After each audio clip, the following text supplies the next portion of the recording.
Hi, my name's Matt Widgery from mattwidgery.com. This is a new type of show that I'm going to be doing to add to the channel called Viewers Queues. As the name suggests, you lot ask me questions, I answer them. So basically the idea is that I get a lot of emails, messages and comments through on the YouTube videos, Twitter, Instagram, that kind of stuff, asking advice on various topics about photography. And what I've been doing up until now is just going through and trying to answer, sort of individually to people and giving them the answers they want. However, the thought occurred that actually what some person may actually ask, maybe there'd be other people out there who are thinking it and just haven't asked the question, but would be interested to know what the answers were. So that's what we're going to be doing. So we're going to take sort of, just a few questions for each episode, so it doesn't get mind-bogglingly complicated to sort of, and long and unwieldy and things like that. But here we go. So we're going to dive straight in. The first question is from Richard Evans, and he asks, as a pro photographer, do you recommend sticking to just 1 to 2 ecosystems? I have 3 cameras on my list: the Pentax K50, the OMD EM10, and the Fujifilm X-A2. Is 3 too many? Of course, one has to consider lenses for 3 different systems. Yeah, Richard, I mean, I've answered to you individually on this one as well. But yes, I do think 3 systems is too much. I think 2 systems is probably too much, certainly when you're getting going. It depends kind of where you are really in terms of your, in terms of your photography and how long you've been doing it for and how much of your own kind of personal style you've developed and whether or not you're getting another system to do something very specific. But if you're just starting out and you're kind of learning the basics of digital photography, then I would recommend sticking to just the one system. So it doesn't really matter which one you go for because they're all good, frankly. The K50 is very good, the Olympuses are very good, and the X-A2s, the Fujis are very good as well. So you can't go wrong, really. Which one you choose will depend slightly on what type of photography you end up wanting to do long term. And when you first start, you may or may not know that. That might be something that you want to discover later.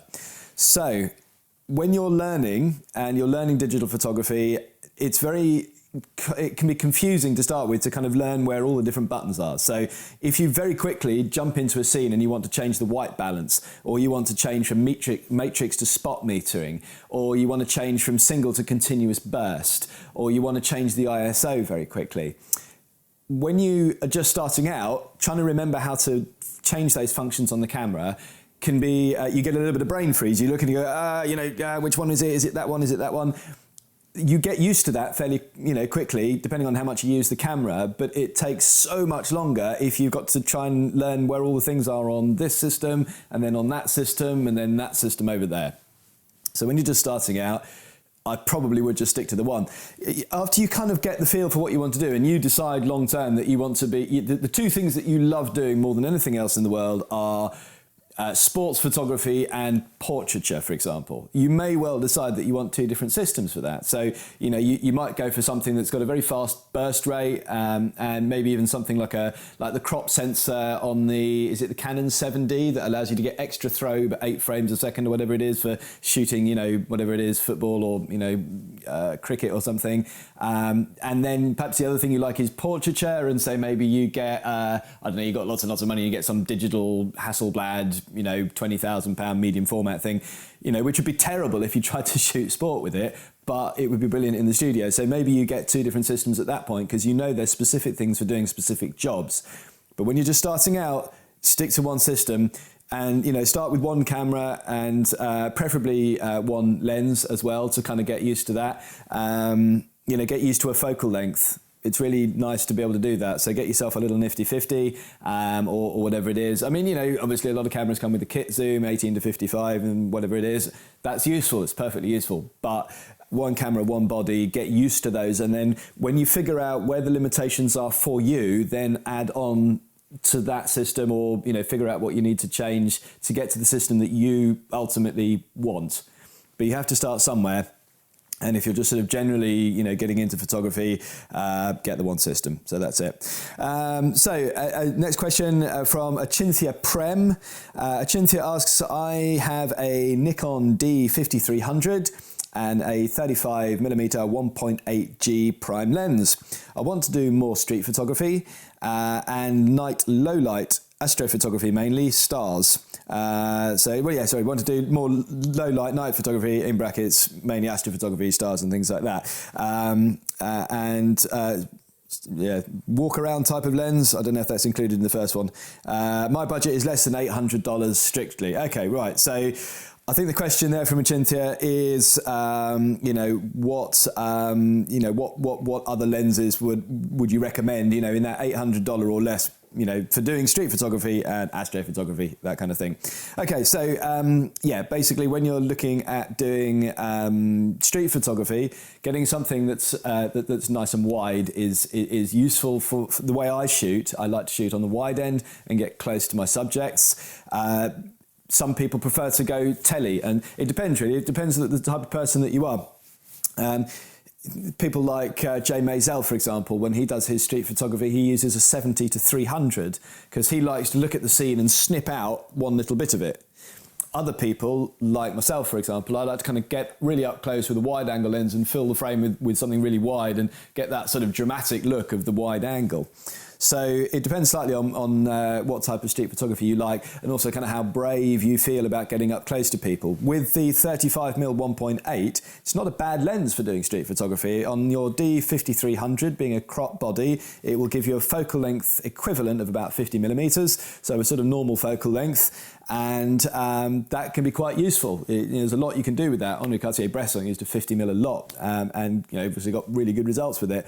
But if you do find when you're shooting with that, and this is my recommendation basically for you, Achintya, shoot a lot of street photography like that. And if you figure that you are cropping into that image a lot when you're doing post-production, and you're actually snipping into that and getting in, to get closer, then either get a longer lens or, sort of practice getting closer to people, and there are some techniques that you can do there if it's just a bravery thing. But if what you like is to compress the background and just snip out portraits and things like that, get something on the long end. If, however, you find that when you look at the pictures in post-production that actually you wish you'd got more of the scene in, or you wish you'd got more, width to the picture, then go for something a little wider than the 35. So that would be that. And then astrophotography is really something on the other end. Astrophotography, you're looking at something that's tele, and the more tele, the better. It's not my area of expertise, astrophotography, so I'm not going to give you specific lens recommendations for that. But it's something telephoto is good. The other thing that I would recommend is a really solid and stable tripod. I don't know what you're using at the moment, but half the battle with astrophotography is having a really heavy, fixed, solid tripod. If you can get one that's as heavy as you can, and also get one of the ones where the little sort of middle pin that sticks through the middle has got the spring hook on the end that you can put your camera bag on, that it weighs it down. But lens-wise, if you're shooting like, the moon and stars and things like that, then the longest lens you can afford is good. I would shy away from getting teleconverters simply because there is a bit of a loss of image there. And you do kind of, the picture darkens down quite a bit as well. So, if you can get a longer lens, that would be good. But astrophotography isn't my field, so I can't tell you exactly what lenses people use. I would probably find some astrophotography forums and find some people that are interested in that. Probably that you'll find some people on YouTube as well that have done some good tutorials about doing astrophotography, and they will have some good lens recommendations to go there. So do a bit more research and see what you can find. That'd be my advice on that one. So next question, Alex Lem. He asks, have you tried the Dakina 11 to 18 2.8 Nikon mount with an adapter for the XPro of the XT1? Do you think it would be an alternative to buying the 10 to 24 Fuji? Appreciate your thoughts. The 11 to it's actually 11 to 16. I think we're talking about the same range. This is it here. It's the this is the Dakina 11 to 16 2.8 IF DX. Well, yes, as you can see, I have tried it. This is indeed the Nikon mount. This is the Nikon F mount on the lens there, and I've got an adapter which adapts it through to my Fuji mounts. It will work on the XPro one, and it'll work on the XT1 too. Yes, frankly and honestly and simply, yes, I do think it's a good alternative to the 10-24 for a couple of reasons. You're talking specifically about the XT1. And the XT1, out of these two cameras, the XPro one and the XT1, both of which have really good sort of focus assist mode, but the focus assist modes in the XT1 are better than the ones in the XPro one, simply because you can change the color of the focus peaking, which is really nice, and it's also got a split screen image as well. Also, when you're shooting really wide open, then you've got more depth of field in the picture anyway. So between 11 and 16 millimeters, if you're set at sort of f5.6, f8, then pretty much everything's going to be in focus all the time anyway. And so it's pretty hard to get things out of focus with this lens. The one thing I would say though is that because these lenses, they're like the Nikon G lenses. If you've ever used the Nikon G lenses on your Fujis, you'll know that you can get like the sort of standard type of adapters, but because there's no aperture control on the lens itself, like around the actual lens barrel, unlike the Fuji lenses and the older Nikon D lenses, there's no aperture control ring on there. The only rings you've got there are for focus and zoom. So what you need to get is a type of adapter that actually includes aperture control. So this one has got this is by Photodiox. It's a Photodiox Pro. I got it off eBay and it cost about £80, something like that. And what this does is it gives you aperture control. You probably can't see in there, but there's a little pin in there that comes out and moves the aperture blade control, that's on here. It actually controls that. So that allows you to get aperture control into your lens. A couple of things with that. One, and there are different types of these, I believe, but on this one, as you can see, there are just some markings which go from a clear circle to a solid circle. And this is basically just indicating how tight the aperture is in there. It doesn't have f-stops on there. So if when you're using this lens, you really just have to use the screen or the digital viewfinder or the exposure, the light meter needle to get your exposure correct. You can't Sunny 16 it because I don't know where f16 is there, and I don't know what my reciprocal values are because there aren't any values on the lens.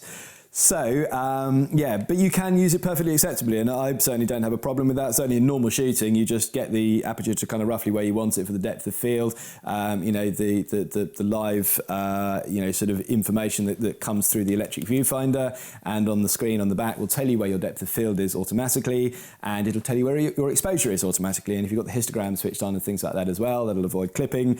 It's perfectly easy to do. The other really nice feature about this particular unit is that on the side, there's a little switch, and it goes from a smooth line, a smooth sort of sine wave line, to a blocky line. And what that means is when it's smooth like that, it means it's a stepless aperture control, so that rather than clicking to f2, f2.8, f4, f5.6, it's smooth, it's completely graduated like that, which is brilliant for doing video. And then if you flip it back the other way, then it's clicked, and you've got your basic clicks in there. So you can kind of work out, like if the first one is f2.8, which is the widest that this lens goes, and I think this lens goes to, I think probably f16. I have to look that up. But you can kind of figure out where the clicks are in between if you're really worried about knowing, but I don't bother. I just kind of put it to where the depth of field looks nice for my picture and the exposure is correct. So that's that. So yeah, basically you can. Works really nicely. And the image quality off those tachinas 11 to 16s are brilliantly sharp. So that's that. Okay, so next question. Mark Fletcher, he asks, would you still recommend the XPro 1 given its age? Although as I typed this, I realised that I wouldn't think twice about buying a Canon 5D Mark III, which is a similar age. Yes and no is the answer to that. If you're, you can buy now an XPro 1 for very little money. They're relatively speaking. I mean, you can buy one new for £500 or £600, and quite often you'll find that bundled with maybe a lens or two as well. So it does represent very good value for money. The only thing I would say is that now the XT1s are kind of almost as cheap. They've been out now themselves for, a good 18 months. And so they're starting to come down. And you can, certainly in the UK, you can get a new XT1 for about £700, body only, that kind of thing. And those prices are coming down all the time. So the difference really is probably only a couple of £100. So it depends. I mean, overall, it just has to be said that the XT1 is a more accomplished camera than the XPro one. It fixes a lot of the niggles. But it does depend on how you shoot. I mean, I still love this camera dearly. It's just that there are some things that it does, better than others. Certainly, for me, having the weather sealing on this is brilliant. Having the ability to tether it through the phone and do the remote capture is very, very useful for me personally. The snappier autofocus with the phase detect built in, I find incredibly useful, incredibly good. So I do use that a lot. That being said, if you're not shooting professionally, this is such a wonderful camera to use. I love the hybrid optical viewfinder. I still think that's a work of art. It is genius. It is so beautiful. I don't use it so much, but when I do, I really love it. And having the frame lines sort of, superimposed over the top of there, like a kind of rangefinder, it harks back to just those lovely sort of, Contaxes and Leicas back in the day. And I really enjoy it. And because you can get them so cheaply now, and certainly on the second-hand market, you could probably pick one of these up for £300-400 sterling, that kind of thing. So, for that kind of money to get into, what is a very, very nicely built camera that's capable of producing incredibly good images, then, yeah, it is very, very good. However, now I've got the XT1 as well, I just find myself, and this is the honest truth, I just find myself not picking up the XPro 1 simply because everything that the XT1 does slightly better just makes me want to kind of pick that camera up before the XPro 1. And it kind of almost breaks my heart to say that because, I do love the XPro 1 and, you almost feel disloyal to a camera like this because it's such a wonderful thing to hold and to use, except when it starts to, give you niggles. So it depends.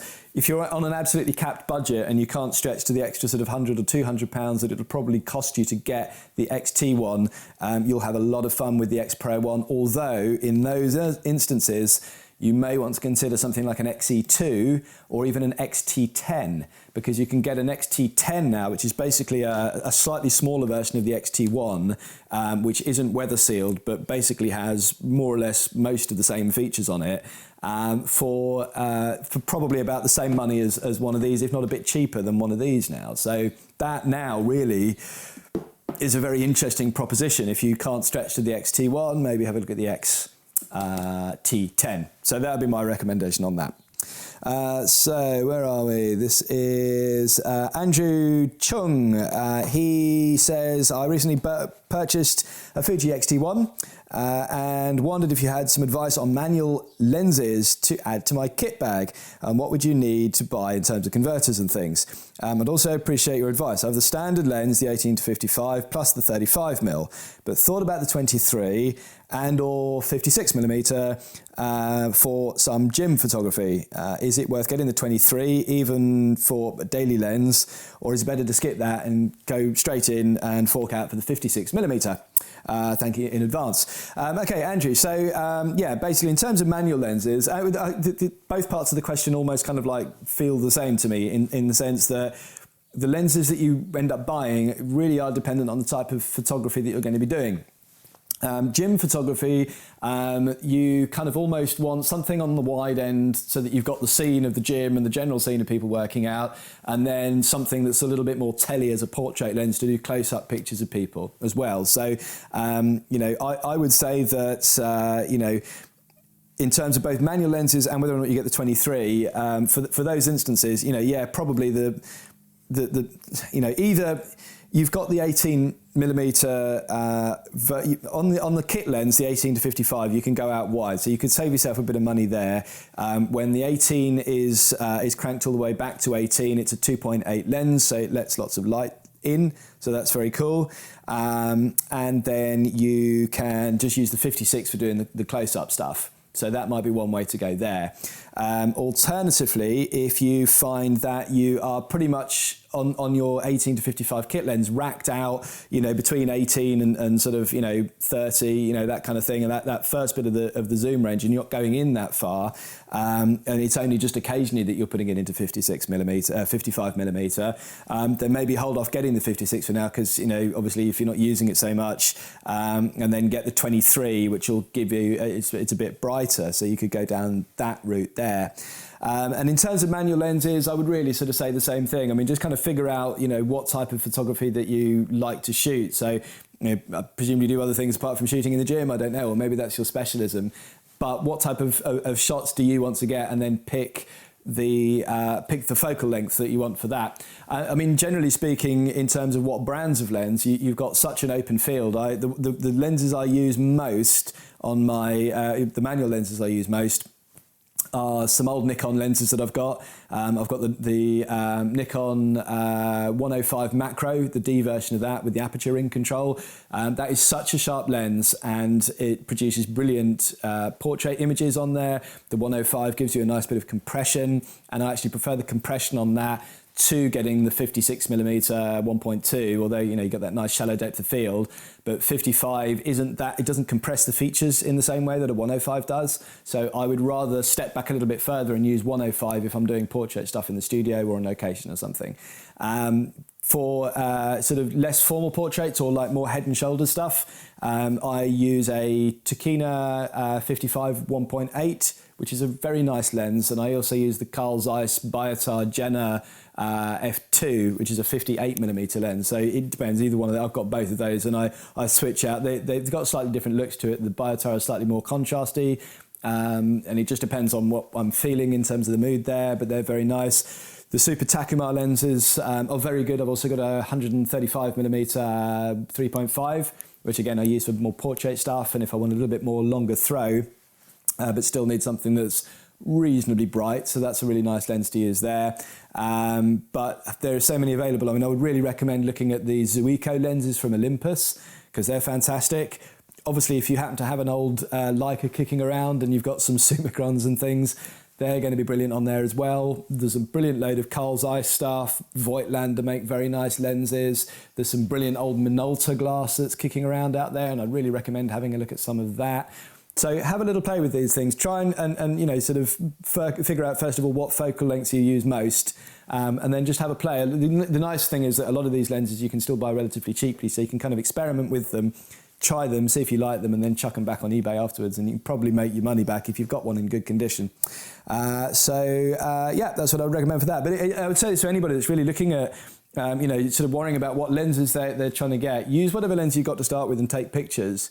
And then fathom out, if you're, like, have a look at them afterwards. If all your subjects are tiny in the middle of the frame and you're just not getting close enough, and it's impossible for you to get closer by using your feet and walking there, then get a tele lens. If you find that, sort of things, like the edges of things are cropped off, you're shooting a lot indoors in tight spaces with, your friends or street photography or people close and around about you, and you want to get wider, or you're doing interior shots and you want to get the whole room in and you're not quite being able to do that, get something wide. If you find that you're shooting a lot in the dark, maybe you're doing a lot of concert photography, or you're out in the streets at night and you want to get a brighter lens than your standard kit lens, get a prime millimeter with a brighter lens on it, brighter aperture. So the type of lens that you get is always predicated on the type of photography that you do. So that's a really important thing to remember there. Okay, final question of this episode. This is Matthew Norberg. He said, I've read that lenses made for full-frame cameras don't work well with APS-C cameras, APS-C sensors, causing vignetting and smeared unsharp corners. Can you address this? Yeah, I can. Basically, it's the flip of that. If you can use any full-frame glass on an APS-C camera, and basically you actually get a very beautiful crisp image because it's not using the edge of the lens. The APS-C sensor is smaller than the full-frame 35mm sensor, so it's only using the center bit of the image circle from that lens. So you don't get any vignetting, or you get a lot less vignetting when if you get a lens that vignettes a bit on 35mm and you put that on APS-C, you'll get less vignetting. And because the center part of the lens tends to be the sharpest bit, then you get more edge-to-edge sharpness through that than you would if you're putting it on the 35mm. The other way round, then that's definitely the case. You know, if you put like this, for example, this 11-16 Tokina is designed for an APS-C image circle. It's designed for that smaller image circle. So if you then put that onto full frame, it won't quite reach the edges, and so you will see vignetting as it gets to the edge, because the image circle doesn't quite get to the edge of the full frame size of sensor, so it gets darker at the edge, and yeah, at the very extreme edges that you will see, you know, smearing and darkening and weird stuff going on around the edges, and it'll just darken away to nothing simply because it's run out of image circle. So that's basically it. So yeah, basically the good news is that any full frame lenses you can use on APS-C. So hooray for that, because it gives you a huge amount of choice. You can get onto eBay and go mad and buy a load of really cool vintage lenses from old 35mm film cameras, and they work like absolute gems on these. So that's it. Thank you very much for your questions. And yeah, please leave more questions in the comments below, and I will stick another video up and answer them too. Thanks very much for watching, and I'll see you again soon. Cheers.